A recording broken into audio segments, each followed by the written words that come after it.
Welcome everybody to Let's Play Crusader Kings 2, A Game of Thrones. As always, I am your host, J-Square John Jeremy, and last we left off, we were successful in Aegon's and Visenia's conquest of the Seven Kingdoms. Of course, not everything went to plan in that scenario, but we managed to escape with a victory. This next one may not be so easy. We're going to be entering the War of the Five Kings scenario in this next campaign. Westeros is once again at war. After the untimely death of Robb Baratheon, Joffrey, his untested firstborn son, sits on the Iron Throne. Now scandal regarding the boy king's parentage has shaken the Seven Kingdoms to their foundations. After discovering the truth, Eddard Stark sent word to Stannis Baratheon, Robert's younger brother, informing him that he is heir to the Iron Throne, an action that cost him his head. Eddard's son Robb, supported by House Tully of the Riverlands, calls their banners against the Iron Throne.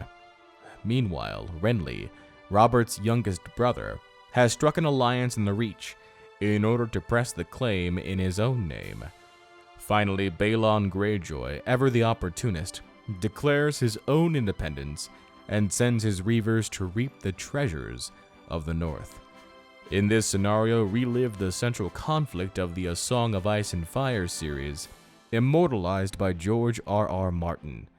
But remember, winter is coming.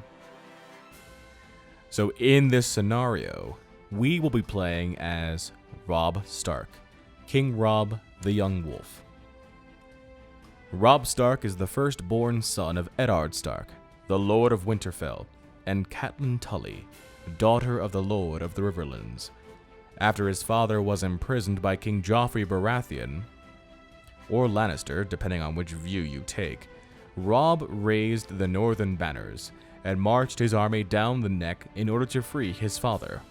When Eddard was forced to make a false confession to treason in order for his life and the life of his daughters to be spared, he was instead executed, prompting the lords of the North and the Riverlands to declare his son Robb the King in the North and the King of the Trident, titles that haven't been heard in the realm since Aegon Targaryen's conquest of Westeros. Robb now has but the army of Tywin Lannister between him and vengeance for his father. I thought we'd do something a bit different this go around.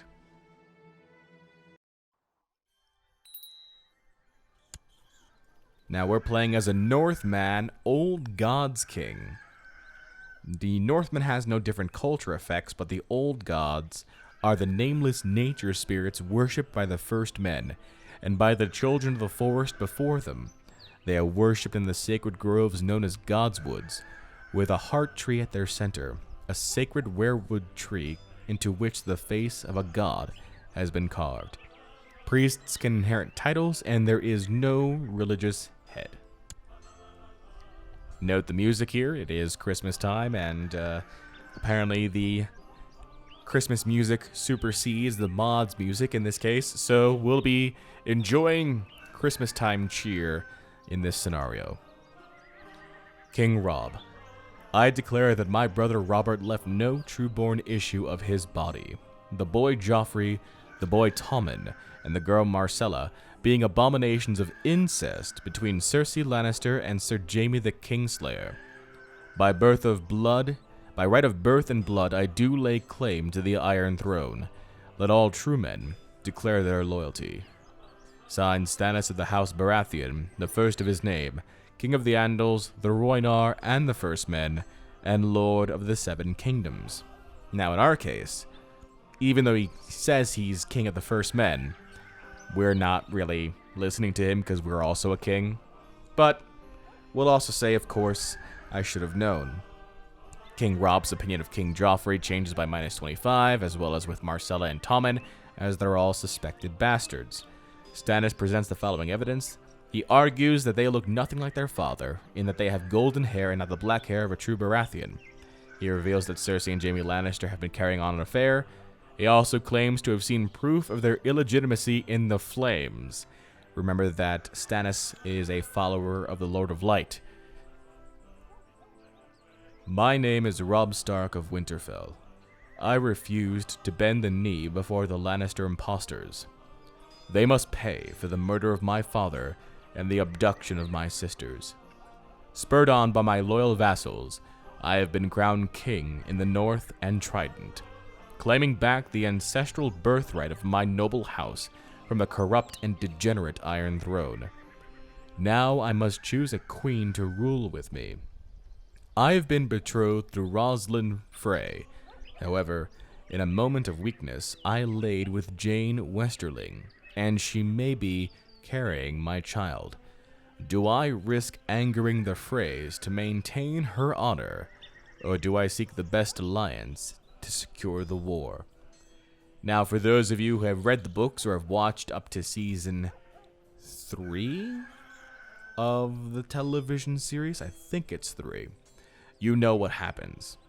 Robb chooses to marry his love. In the books, her name is Jane Westerling. In the show, it's somebody whose name I can't recall. It was a fictional character. As they're all fictional characters, but this is fictional as far as from the story goes.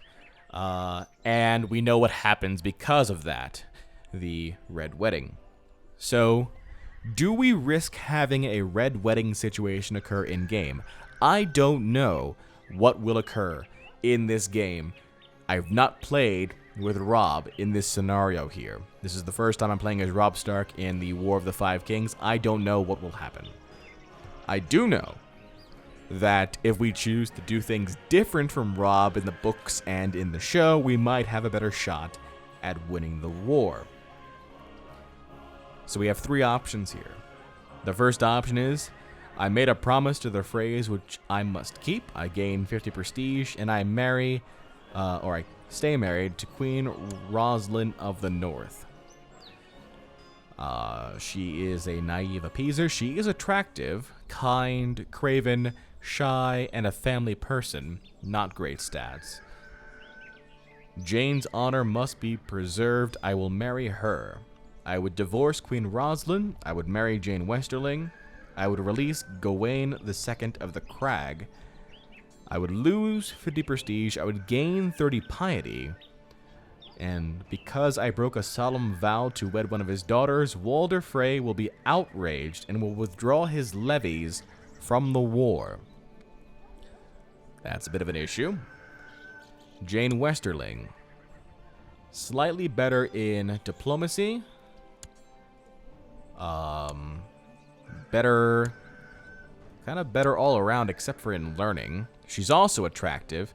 She's a skilled steward. She's shy, proud, arbitrary, and kind. Or, there's a third option. There are better alliances to win the war. I divorce Rosalind, lose 50 prestige, but I don't marry anyone. I still lose Walder Frey's levies, in this case. Now I wonder why I've imprisoned her father. I don't know exactly. How many levies do I have right now?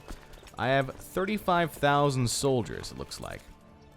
I don't know of these soldiers how many of them are Walder Frey's.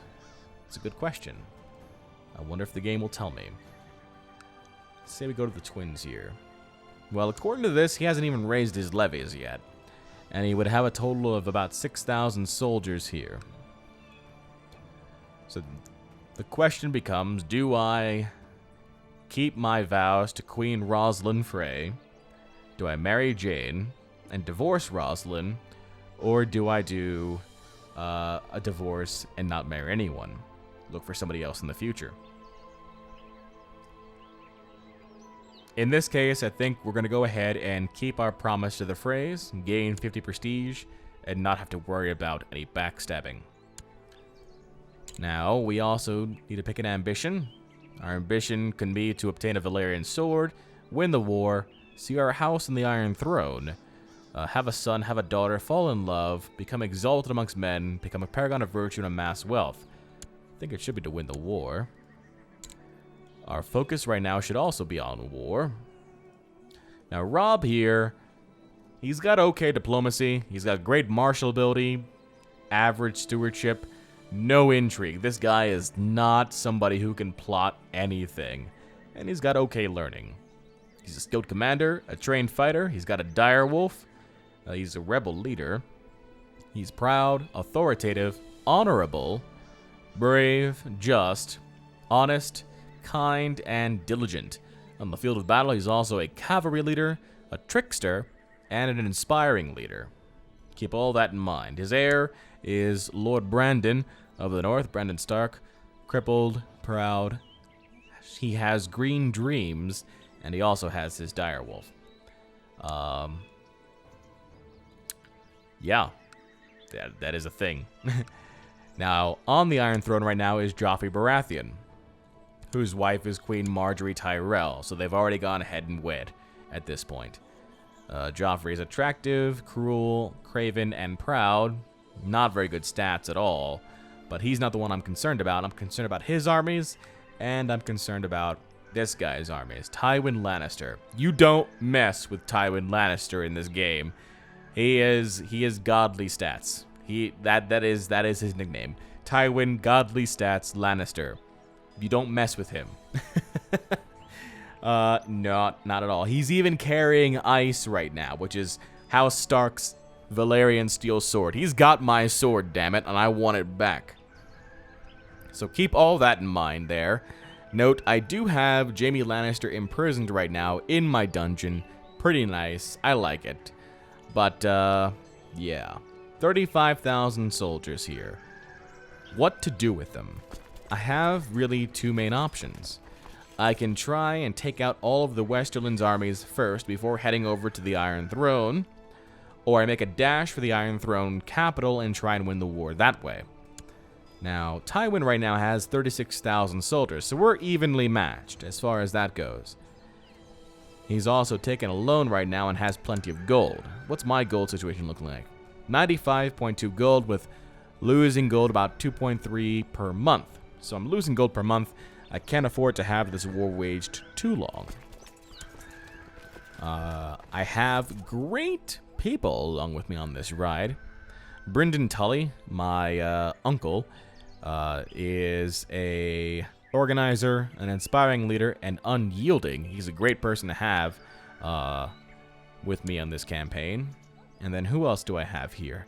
Helman Tallhart, unyielding, a direct leader, and inspiring leader. We also have Mage Mormont, a trained fighter, a siege leader though. Could definitely use a siege leader. Could also use a flanker as well. Let's go with the siege leader here, Mage. I like that. And we're going to try and make a dash for King's Landing. I don't know if we'll be successful here, but if we can siege King's Landing and take it, Joffrey here, who's only 13 years old, he can't move anywhere, so he's going to be in the capital. I'd imagine we'd have a great shot at capturing him if nothing goes wrong. If something goes wrong, though, we're in big trouble. Now, I can also perform special character actions, it looks like. Demand important prisoners from Lord Walder Frey. Demand that enemy prisoners are transferred from the twins to your custody at Winterfell. Lord Reginald Estrin. Stonehenge. Lord Quentin Banefort. Or Sir Garth Greenfield. I see. And don't forget I have prisoners of my own here.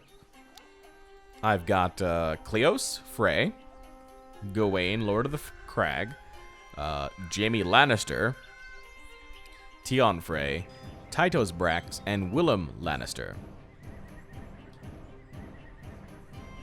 Interesting. Okay. Plots right now include kill Osha, kill Serena, kill Jon, kill a whole bunch of people, no doubt, see my wife dead, rescue a couple people from dungeons. Who's in our dungeon? Who's in dungeons that I want to rescue? Ronald Frey, Hoston Frey, Jane Poole, Danwell Frey, Jared Frey, Wylis Manderley, Donald Locke, and Harrion Karstark. Interesting. Okay. All things good to know. Also, keep in mind that this guy is going to be a problem for us sooner rather than later. Looks like we're not at war with him right now, but Balon Greyjoy and his son, Theon, will rebel against us. Where is Theon right now, anyway? He's being tutored by Lord Paramount Eddard of the North in an unknown location. Considering Eddard Stark is dead, I highly doubt that. And he won't come to my court, so he's somewhere else. Interesting. Okay. So yeah, they're going to be a problem for us. We have a 5% positive war score. Let's go ahead and get started. Who just died? Who just died already? Iron King Balon IX of the Iron Isles declared Iron Islander invasion of the North on King Robb the Young Wolf. This is another reason why I want to strike at the capital first, because if we can end this war fast, I can go back up north here and take on Balon. At age 91, Walder Frey died. He's dead. So, he died instantly. I did not need to worry about a red wedding, which is unfortunate. Okay. Good to know. And looks like the Westerlands have not yet merged their forces, so this is actually a good thing for us, as they will take their time in getting all their stuff together, basically. Good to know. Okay. Now, looks like we are losing soldiers here. Arriving in High Heart shortly. We'll be attacking that force. All hail His Grace Robb of the House Stark, King in the North, King of Winter and the First Men, Lord of Winterfell, and Protector of the Realm. The King in the North! The King in the North! I like it.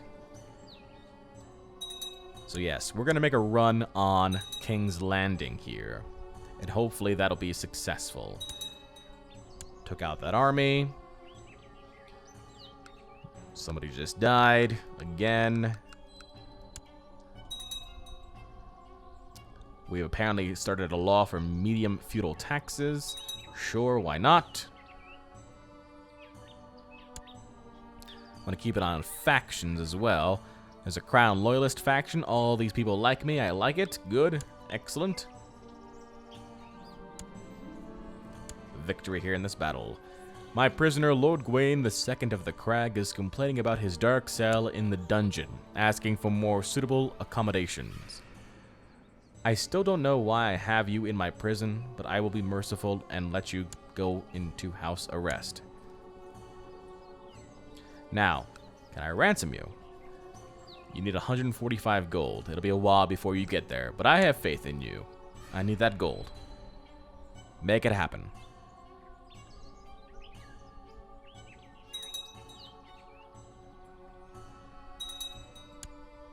Oh, have an army of about 2,000 Westerlander soldiers here. They're not going to get to me in time. Your Grace, your brother Brandon is responding very well to my tuition. He is improving his skills and is advancing in knowledge every day. Good news, gain 2 learning.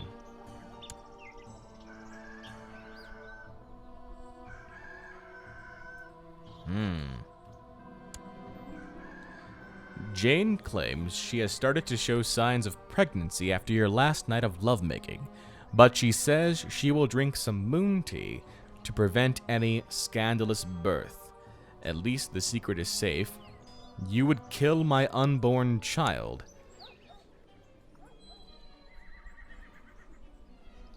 Robb,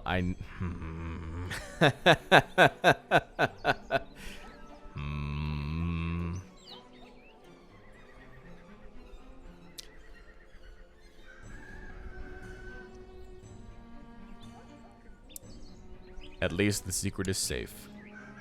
I know it's not honorable, but damn it, we've already done it once before. Moving on. The vassal levy's been raised for too long. That's unfortunate. because they will be raised a while longer.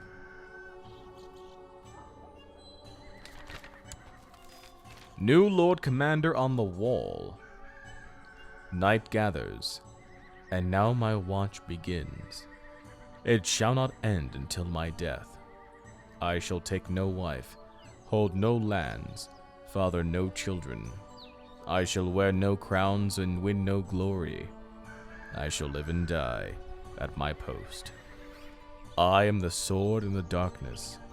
I am the watcher on the walls.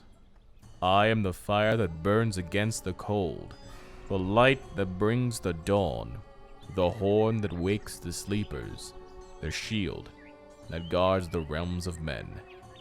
I pledge my life and honor to the night's watch, for this night and all nights to come. The Lord Commander has died.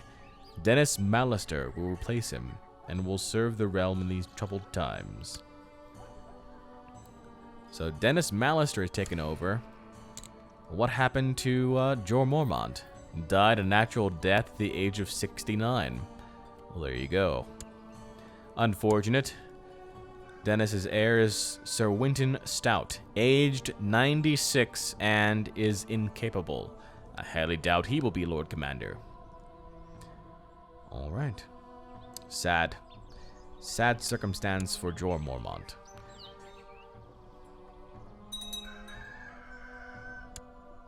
Oh boy. Alright, there seems to be a rather large army right there. This army is led by Stannis Baratheon. I see. So while we are at war with Joffrey, we are hostile to Stannis. That's a bit of an issue.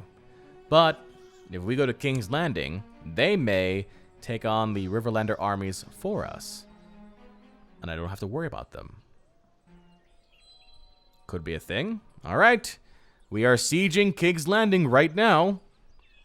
And if what I said is true, then they may focus their attention on the Baratheon forces rather than on mine.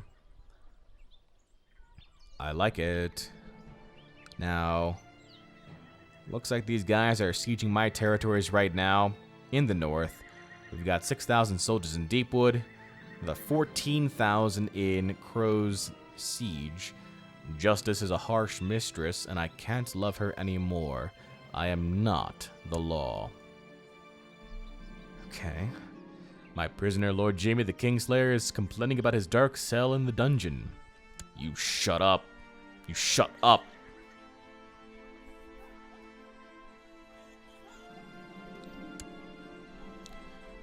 The wall is under assault, and the Night's Watch is hard-pressed to defend it.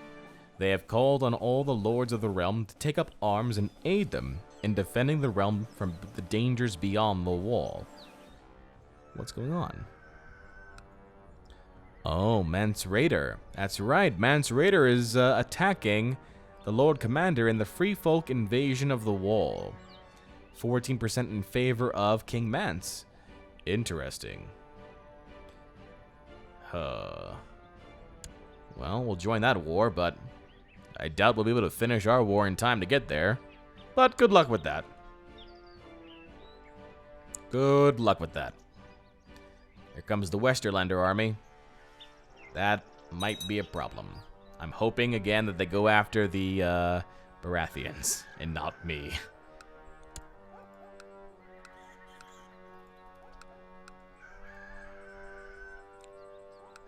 Don't come after me. Don't come after me. Oh. Looks like we can assault King's Landing here. I'm gonna do it.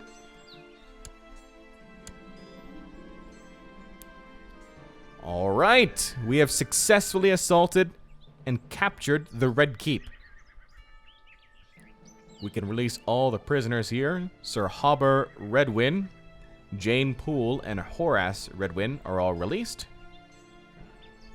Your Grace, we've rounded up everybody we could find. What should we do with them? Clap their leader in irons and leave the rest here. Imprison the entire family. Cersei is imprisoned. Tommen is imprisoned. Marcella is imprisoned. Joffrey is imprisoned. Lancel Lannister is imprisoned. Tyrion Lannister is imprisoned.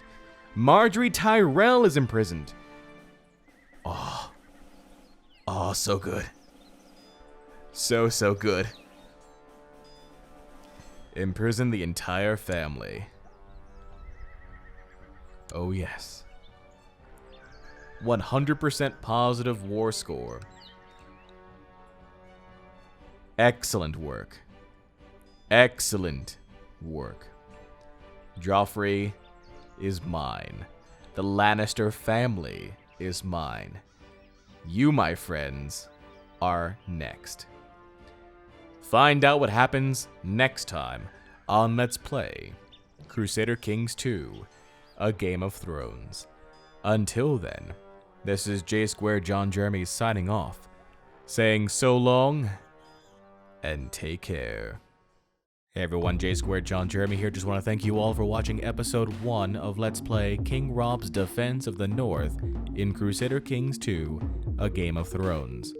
Now so far, things have already gone far different in this game than in the novels or in the television series, and I'm looking forward to seeing what else changes in the videos to come.